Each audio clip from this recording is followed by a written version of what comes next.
আজকের কাবাব তৈরি করার জন্য আমি 500 গ্রামের মতো মাংস নিয়েছি আর চিকেনের লেগ পিসগুলোকে আমি এভাবে করে একটু চিড়ে দিয়েছি।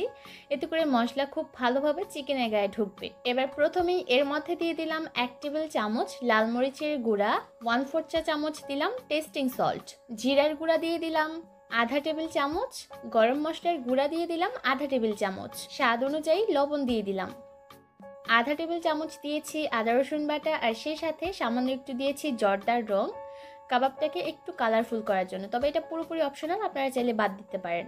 সবশেষে এর মধ্যে দিয়ে দিলাম 2 টেবিল চামচ টক দই। যদি হাতের কাছে টক দই না থাকে সেক্ষেত্রে টক দইয়ের সাবস্টিটিউট হিসেবে গুঁড়া দুধের সাথে লেবু মিশিয়ে ব্যবহার করতে পারবেন। এবার মশলার সাথে খুব ভালোভাবে চিকেনগুলোকে মাখিয়ে নিচ্ছি, আর এই মাখিয়ে নেওয়ার কাজটা একটু ভালোভাবে করতে হবে যাতে করে চিকেনের সব অংশ দিয়েই মশলা ভালোভাবে লেগে যায়। আর মশলা দিয়ে মাখানো হয়ে গেলে চিকেনটাকে ম্যারিনেট করে রেখে দিব কমপক্ষে 1 ঘন্টার মতো। আর যদি হাতে সময় না থাকে সেক্ষেত্রে আধা ঘন্টার মতো হলেও চিকেনটাকে ম্যারিনেট করে রাখবেন। 1 ঘন্টা পর আমি এর মধ্যে দিয়ে দিলাম আধা টেবিল চামচের মতো সরিষার তেল। আর এই সরিষার তেলটা অবশ্যই সবার শেষে দিবেন, তা না হলে আপনি যদি আগেই সরিষার তেল দিয়ে দেন তাহলে মশলা কিন্তু চিকেনের ভিতর ঢুকবে না। তাই আপনি যখন চিকেনটাকে ভাজবেন ঠিক তার আগ মুহূর্তে সরিষার তেলটা যোগ করবেন। এবার আবারও ভালোভাবে মাখিয়ে নিয়ে চলে যাব কাবাবগুলোকে তৈরি করার জন্য। আজকের কাবাব আমি চুলায় তৈরি করব, তাই চুলায় একটা প্যান বসিয়ে দিয়েছি আর এর মধ্যে সামান্য একটু তেল নিয়ে নিয়েছি। আর তেলের পরিমাণটা খুব বেশি নেবেন না, যেহেতু শিক কাবাব তাই আমি অল্প তেলেই এই চিকেনগুলোকে ভেজে নিব। আর চুলার আঁচ আমি প্রথম পর্যায়ে মিডিয়াম হিটে রেখেছি। যখন চিকেনগুলো দেওয়া হয়ে যাবে তখন চুলার আঁচটাকে আমি মিডিয়াম লো হিটে করে হাইটাকে একটা ঢাকনা দিয়ে ঢেকে দিব। ঢাকনাটাকে খুলে এবার চিকেনগুলোকে উল্টে দিচ্ছি। শুরু থেকে শেষ পর্যন্ত চুলার আঁচ মিডিয়াম লো হিটে রেখে কাবাবগুলোকে ভাজতে হবে।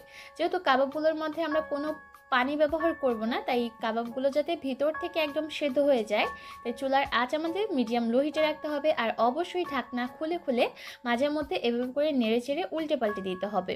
কিছুক্ষণ পরপরই চেষ্টা করবেন চিকেনগুলোকে উল্টে পাল্টে ভেজে নেওয়ার, তা না হলে দেখা যাবে একটা সাইড পুড়ে যাবে আর অপর সাইডটা কাঁচা থেকে যাবে। আর এর মধ্যে কিন্তু চিকেন থেকে বেশ খানিকটা পানি বের হয়েছে। এবার আমি হাইটাকে আর ঢাকনা দিয়ে ঢেকে দিব না, এবার এই চিকেনের পানিটাকে টানিয়ে নিব। চিকেন থেকে বের হওয়া পানিটা যখন পুরোপুরি টেনে যাবে আর চিকেনগুলো 70 to 80% মতো সেদ্ধ হয়ে যাবে, তখন আমি এর মধ্যে বাটিতে লেগে থাকা মশলাগুলো একটা ব্রাশের সাহায্যে চিকেনের উপর ব্রাশ করে দিচ্ছি। আপনারা চাইলে চামচের সাহায্যে ওই কাজটা করতে পারেন। এর মধ্যে কিন্তু চিকেনগুলো পুরোপুরি সেদ্ধ হয়ে গেছে। আমি একটা শাসলিক কাঠি দিয়ে চেক করে নিচ্ছি। কাঠিটা যদি খুব সহজে চিকেনের ভিতর ঢুকতে পারে তাহলে বুঝতে হবে চিকেনগুলো একদম ভালোভাবে কুক হয়ে গেছে। চুলার আঁচ মিডিয়াম লো হিটে রেখে এই কাবাবটা রান্না করতে আমার প্রায় 20 মিনিটের মতো সময় লেগেছে, তবে আপনাদের একটু কম বেশি সময় লাগতে পারে, সেটা নির্ভর করবে পুরোপুরি চুলার আঁচের উপর। যেহেতু শিক কাবাব তৈরি করছি তাই চিকেনের মধ্যে একটা পোড়া পোড়া লুক আনার জন্য এই পর্যায়ে আমি চুলার আঁচটাকে মিডিয়াম হাই হিটে করে দিয়েছি।